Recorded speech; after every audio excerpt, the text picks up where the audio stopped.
8:30 a.m., 8:30 a.m. to 9 a.m. Eastern Standard Time is typically where you're going to get those liquidity rates.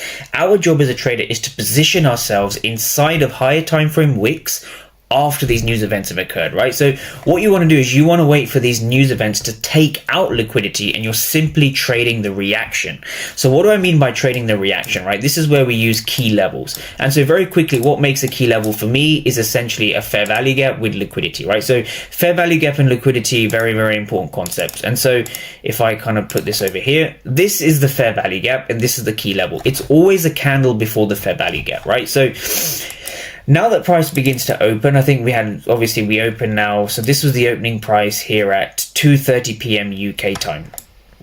And so we're going to go over this using what we call the 10 a.m. power of 3, right? So we can see here, I just want to take traders back up to the 15-minute time frame. So I always look left to identify 15-minute fair value gaps, because the markets on ES, NQ, US 30, even gold, they're very reactive towards these 15-minute fair value gaps, right? So this is essentially what was in my mind at the time, right? So we had this fair value gap over here from the previous day New York session.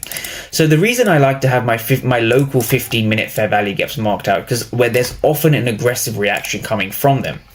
So now if we go over to the Discord, how was I looking at this particular trade, right? So if we just kind of play price on, so what was going on in the Discord, very, very interesting, was this. So if I kind of draw this, so on ES, I'm looking at around the 59.80 level, right? ES futures. And so what I'm saying is price is very much dependent on this fair value gap. You can see over here, right? Price is super dependent upon this area. So what I'm saying, price is literally at the daily opening price. So I don't want to trade it, right? So why was I avoiding the first initial break to the downside? Because I get a lot of questions on this.